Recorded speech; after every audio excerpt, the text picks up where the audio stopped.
Hello students, good morning everyone.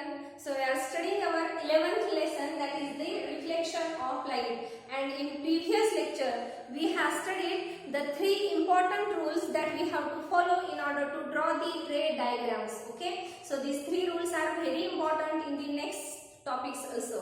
Okay, so now in today's lecture we have to study about the image formed by a concave mirror. Okay, in that case we have to study if we change the position of the object, then where we get its image by using a concave mirror, what will be the nature of the image and what will be the size of the image. All these topics that we have to study in this today's lecture. Okay, so before that, first we have to study a simple experiment, and in that experiment we have to first find out the focal length of a concave mirror.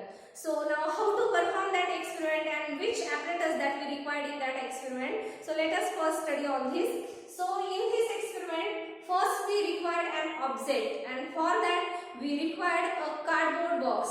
Okay, in order to form this object we required a cardboard box, big cardboard box, and we have to place a candle inside that cardboard box. Okay, and then one side of the box that should be cut in an arrow shape, and in this way we get the object in arrow shape. Okay, so this is the first apparatus that we required. Then second we required a concave mirror. Okay, so such a concave mirror that we required, and in order to stand it vertically at the same height of the object, we required a stand. In order to stand it in vertical position, we required a stand. Okay, like this, such a stand we required.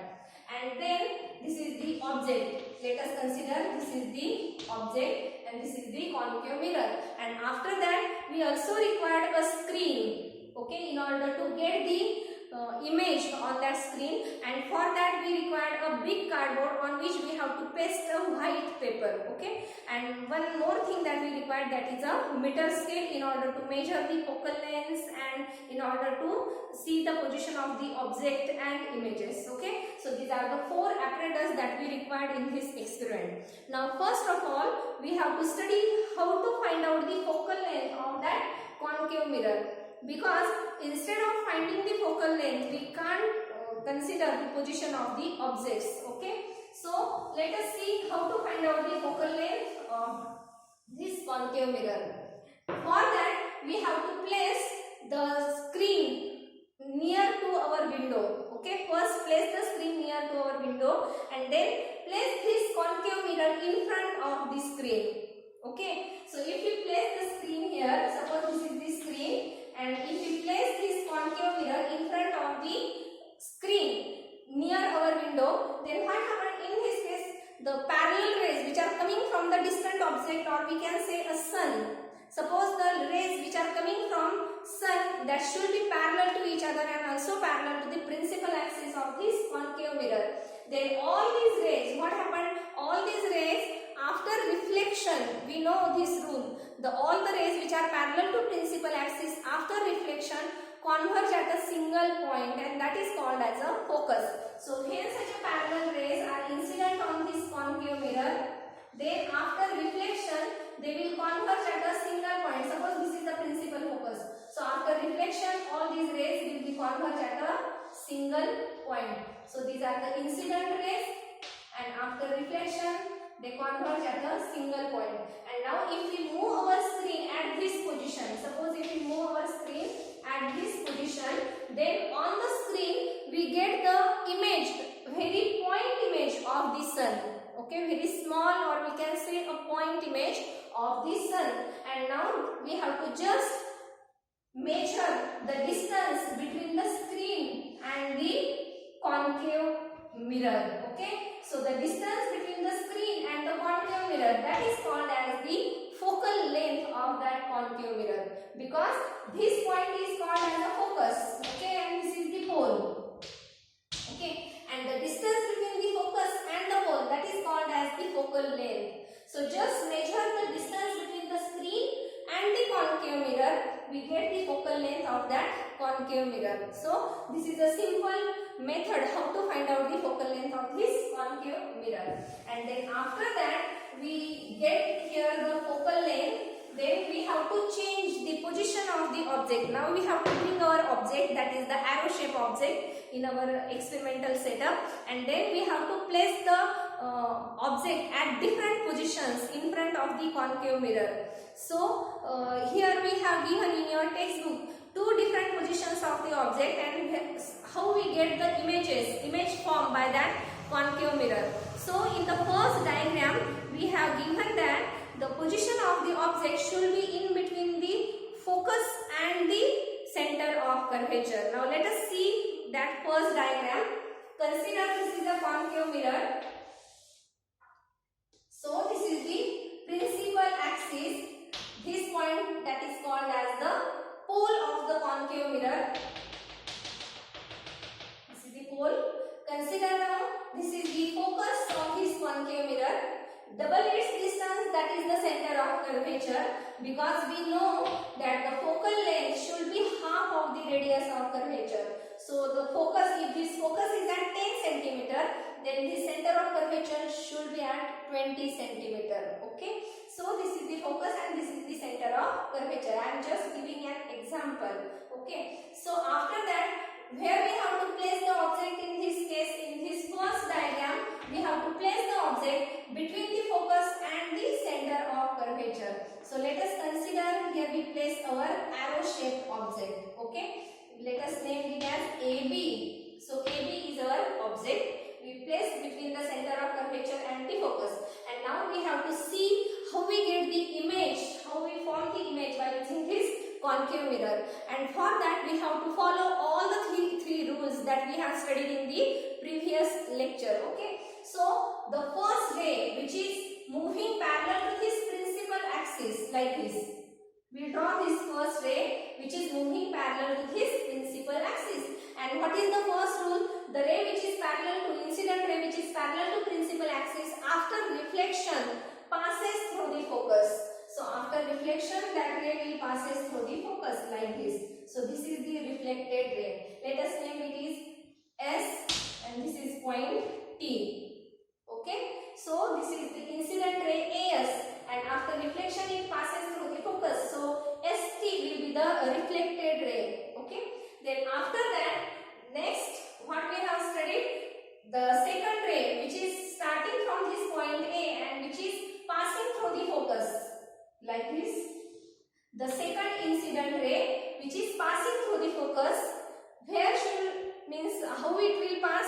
We have studied the second rule in previous lecture, that the incident ray which is passing through the focus, after reflection it moves parallel to the principal axis. So after reflection it will move parallel to the principal axis like this.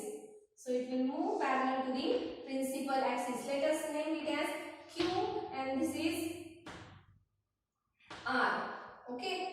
And this MN, that is the concave mirror. So this is the incident ray AQ which is passing through the focus. So after reflection it will move parallel to this principal axis. Okay. Now you can see these two reflected rays. This is one reflected ray and this is the another reflected ray. So these two reflected rays are meet to each other at a single point, and here we get the image of this object. So here we get the image of the object like this. Now you can see this is the image of point A. So this image A dash is the image of that point A, and obviously the image of that point B is what here we, that is B dash. Okay, and the images of the middle points of this object we get at the middle of this A dash and B dash. Okay, so you can see here, if we place the object between the center of curvature and the focus, then we get its erect image. Okay, we get its erect image. What is the nature of the image? That is erect. And now these two reflected rays actually meet to each other at this point. No, therefore this image is a real image. So the image is erect, real, and you can also see that this is the height of the or size of the object, and this is the size of the image. So the size of the image is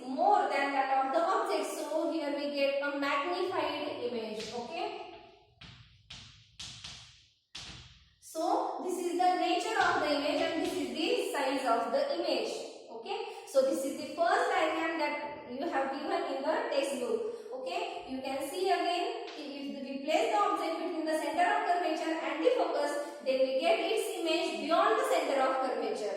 Okay, you can see this is the center of curvature and we get the image beyond the center of curvature. And what is the nature of the image? That is erect and real. Okay, sorry, it is inverted and real.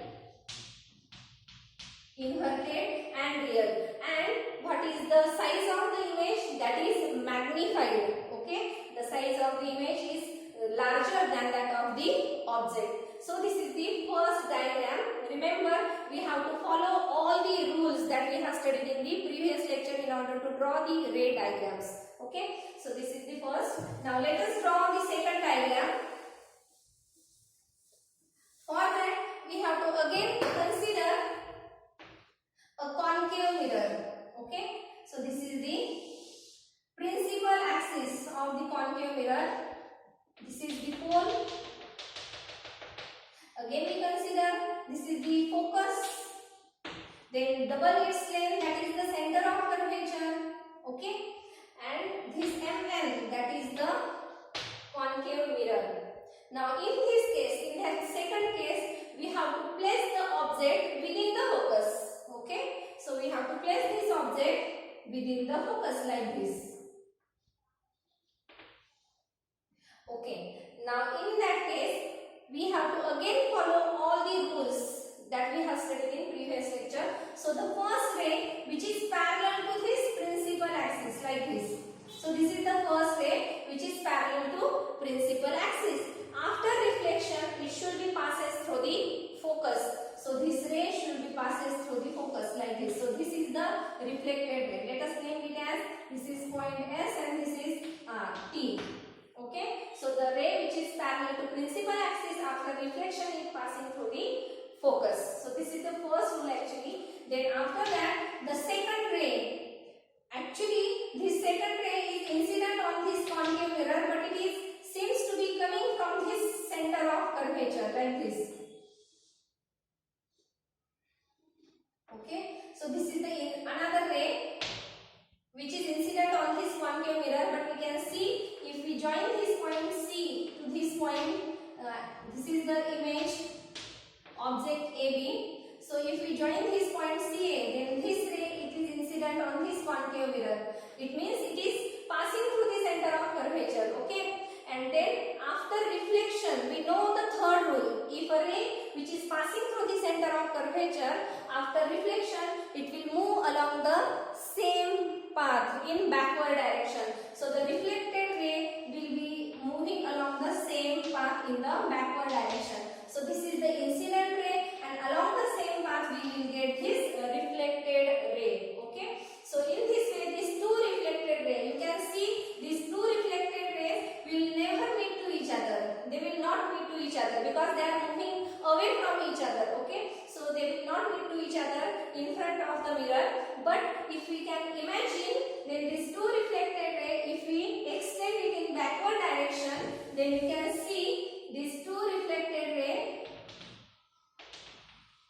will meet to each other at this point behind the mirror. Okay, you can see that, or we can imagine that these two reflected rays will be meet to each other behind the mirror, and here we get the image of our object. Okay, this is A dash, B dash, this is the image of this object AB. And now from this diagram, you can see that we get the image behind the mirror.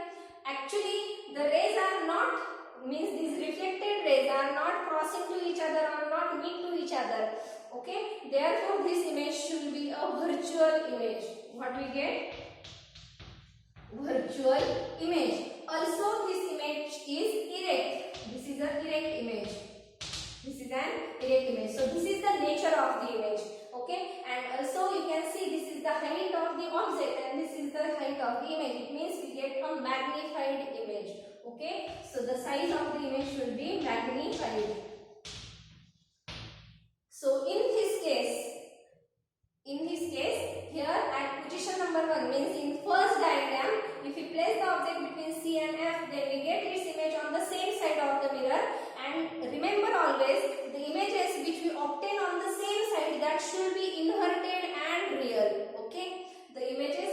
obtained on the same side should be inverted and real in case of concave mirror, remember, okay. And the images in his second diagram, the image which is obtained behind the mirror, that should be erect and virtual, okay. Virtual image always erect and the inverted image always real. You have to remember all these things, okay. And you can see how we prepare or how we form the images by using concave mirror just by following all the rules for drawing the ray diagrams, okay. So now let us stop here. Thank you and have a nice day.